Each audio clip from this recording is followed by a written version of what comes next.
Hello and welcome to Terraria. My name's Todd, also known as Theo Magimek, and this is of course Terraria. Last time we left off getting murdered by Skeletron.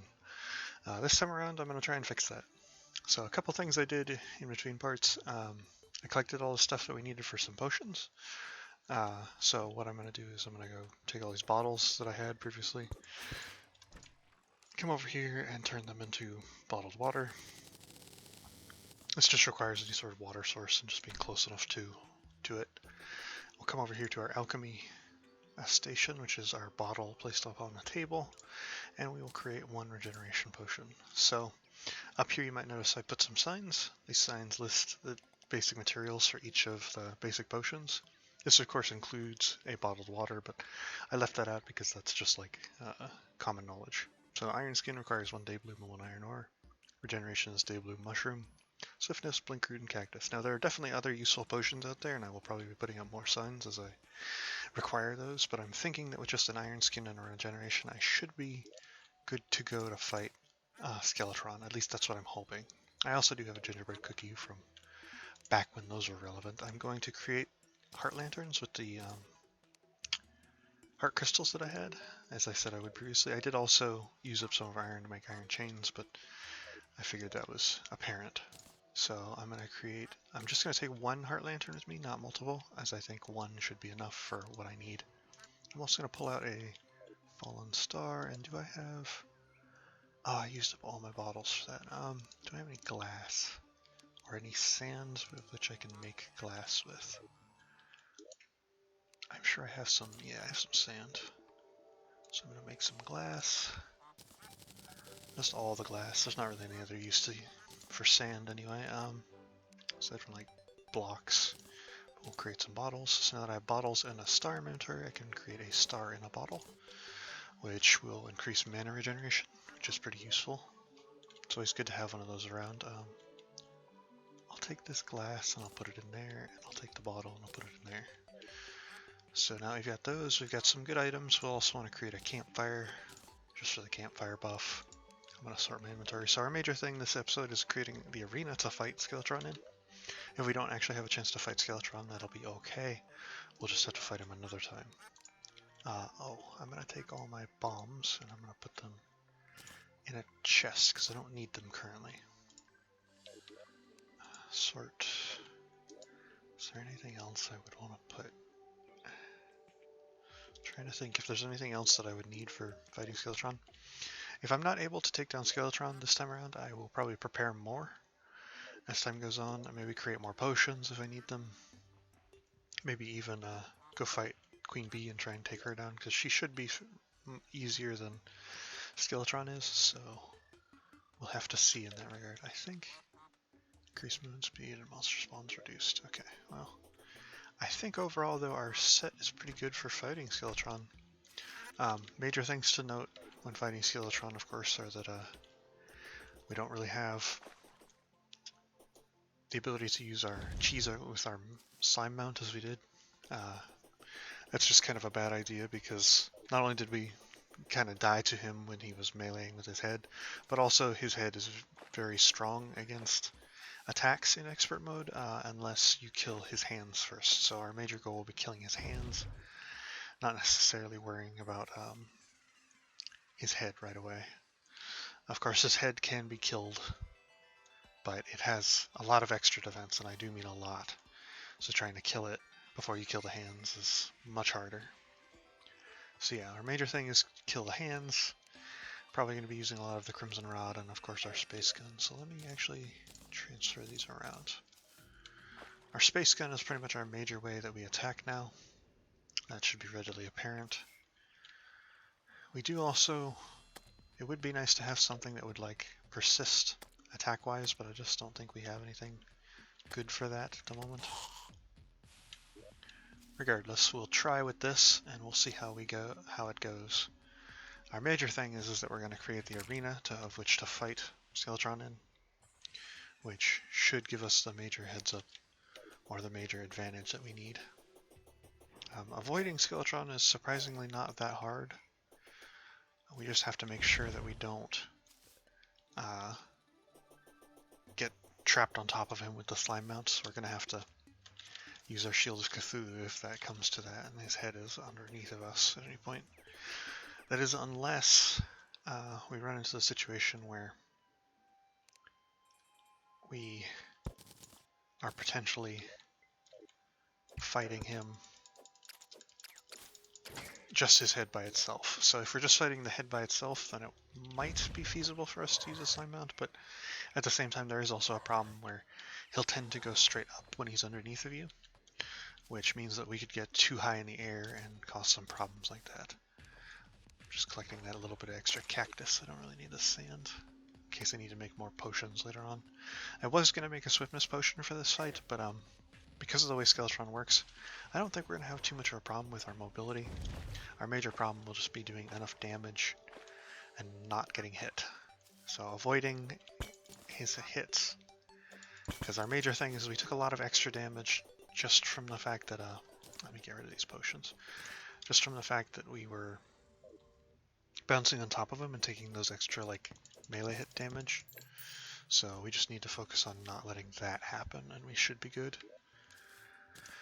Alright, so here's our basic dungeon. We're just going to adapt this into a boss arena here. Oh, dearie. Oh, that's unfortunate. I would really like the sandstorm to not be a problem when I fight Skeletron, but it might just be.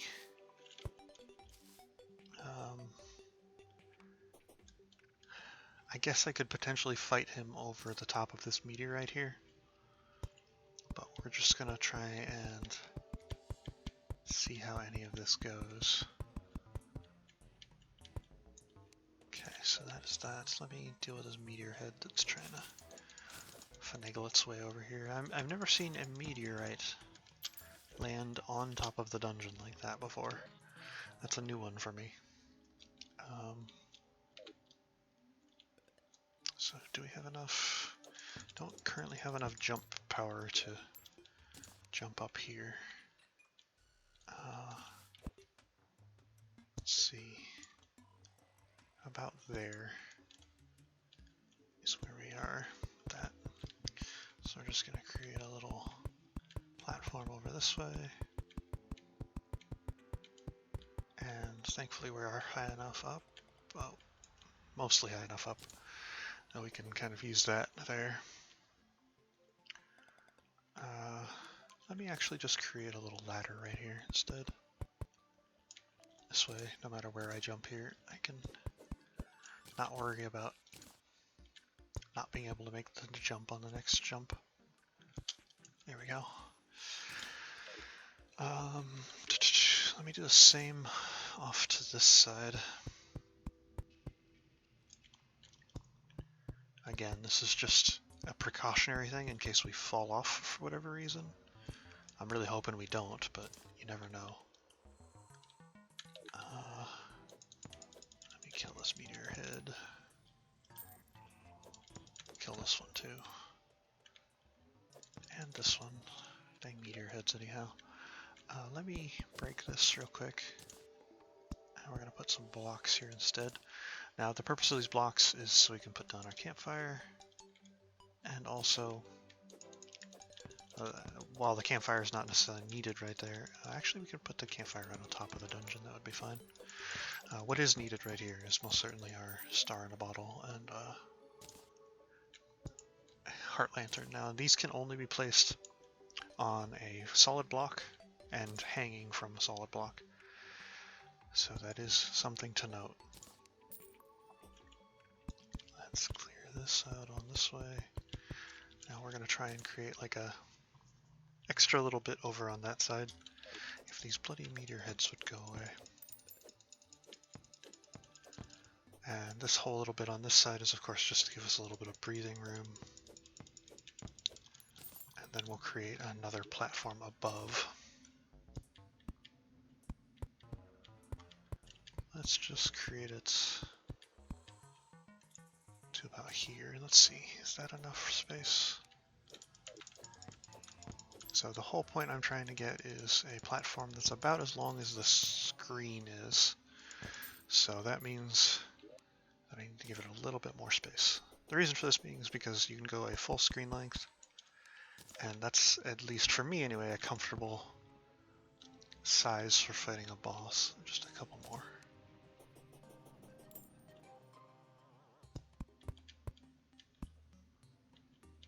It kind of bridges us over the hole there, which is kind of a nice length. Oh dear.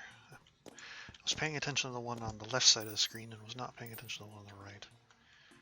Okay, so that gives us longer than the screen length, which is perfect. That is exactly what I wanted. Now let me come over here for a second. I'm going to create a platform right here and create like a little ladder right here. And this is for the same reason, of course, as the other one. Oh, that's not what I wanted to do. This is just, of course, to create a way to get up by jumping and not having to worry about not making a jump. So we can get up here much quicker.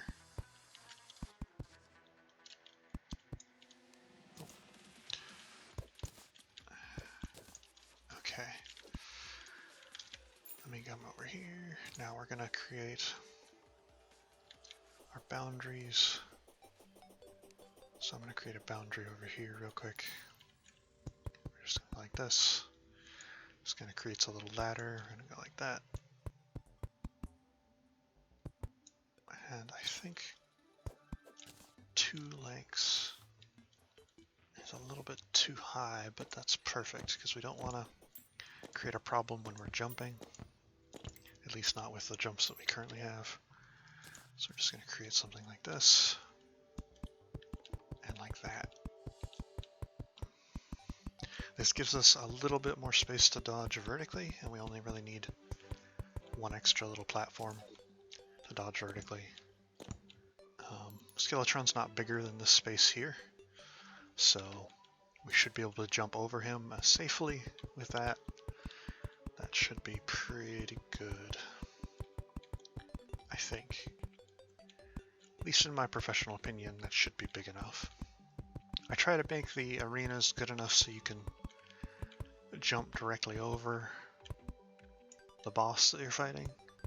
That tends to be the safest thing, at least in my opinion. Which means that a Moonlord arena, for instance, is pretty big. Some of the bosses that are harder to jump over, of course, get bigger. Okay, so that is that there. Let me just group here, and I'll just place the platforms up here. Actually, it seems like my thing right here is just one over. Okay, so instead, I'll go like that. Perfect.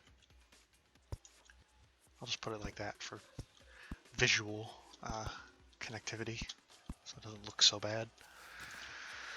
Alright. So yeah, this should be a good enough boss arena to fight Skeletron in, I hope. At least that's what I'm going to hope. Now you might notice that I have some meteorite in my inventory, but I didn't mine any meteorite. That just, sometimes the meteor heads do drop meteorite, so that is a benefit, I guess. Let me put down this banner, actually. Let's put it,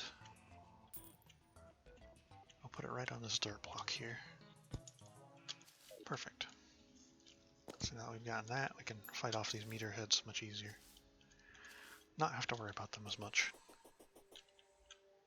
So it is almost nighttime, of course. Probably would have been worthwhile for me to bring a clock, because it is better to fight Skeletron as soon as nighttime hits, rather than waiting. But that's just how it goes sometimes. I will be using my slime mounts to get up into this boss arena quicker. Hopefully not get pushed around by anything.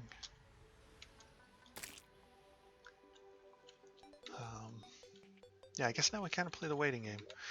So from here on out, like I said, if we have any issues fighting, our major goals will be to fight other bosses or collect other items that we may not have already. The big one being is if we can fight Queen Bee enough and potentially defeat Queen Bee, then we can get the beeswax, which will allow us to make a bee minion, the bee armor, might also potentially get the bee gun, which the bee gun is actually really good early in the game. I really like the bee gun because it fires just homing bees. Really good for just about any boss. So yeah. Cannot be summoned in the light of day. As you can see though, while the musket is very good and range damage is great, having the laser be able to fire this fast and be infinite effectively is amazing. Oh, one other thing I noticed as well in between parts is I noticed I didn't have full mana, so I used 3 of our fallen stars to get full mana, so we do have full mana now. If anybody had paid attention and noticed that I was 1 star short. Highly doubt that anybody did though. So yeah. Is it? Yeah, it is indeed. Nope. I was thinking it was indeed nighttime, but not yet. Very close to it, that much is certain. Okay, so here we go. Alright, so we're gonna come over here, we're gonna buff up. Now, my major thing is defeating these hands is the major goal. Major thing, of course, is also not getting killed by the hands. But that's easier said than done. Not getting killed by Skeletron himself is also kind of important.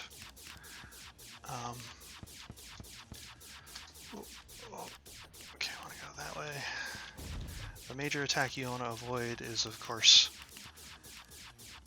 his head, as we saw previously. Let me just go over here. I think we can outrun him with our basic Hermes boots mobility. But defeating these hands is going to be the major problem. Kind of just kite him back and forth here. I don't think I have to do any fancy dodging until his head shows up, like that. Yeah, his head is the major thing that you want to avoid because that head attack just does so much damage. So going back and forth, of course, most effective. You do want to jump over the hands, but I'm doing a terrible job of that. Criminies. And of course, jumping over the head is also important. You can actually get far enough away to despawn the hands and not the head, but that's a very hard thing to do and it requires minecarts. It's a funny tactic, but it is one that is viable. So every time you hear that roar, you pretty much just want to get away from him as soon as possible. We almost got one of the hands down. I think we've almost got both of the hands down, actually. There's one hand. There's the other hand. Okay, so now it's just Skeletron. He does fire skulls now, and that is kind of a problem, but I think we can outrun him just flat out in a race, which is what we'll try and do here. Oh boy. So his skulls that he fires in expert mode, like this, they home slightly from the looks of it. They also do a lot of damage. I didn't remember them doing that much damage. Using the Shield of Cthulhu is really important, and also jumping over him. Oh dear. Oh no.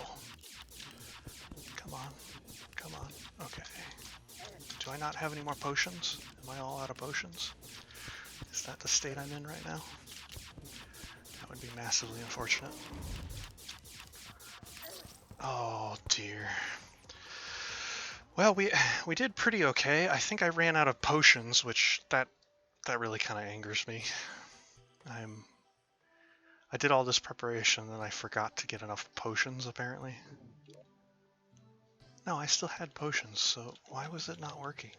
That was weird. I didn't think I saw the potion sickness debuff, but maybe I'm wrong. That was weird. Very, very strange in that regard. Our boss room unit is pretty much completed, and I did spend a lot of time doing that and also fighting him there. We would have had enough time to keep going if I had just managed to survive. I think without the swiftness potion, I was kind of really had a lot of problems there. I just wasn't able to get enough speed to outrun him as much as I would have liked. So maybe next time I will try and up my damage with maybe a magic buffing potion of some sort, and then maybe a swiftness potion. Maybe we'll try and fight Queen Bee as well next time. I feel like I could have taken him down there. I was really close to taking him down. I feel like I was just slightly off. So yeah, maybe we'll give him another try next time after I've prepared a little bit more, or maybe I'll postpone it to fight Queen Bee instead for a bit. But until then, goodbye.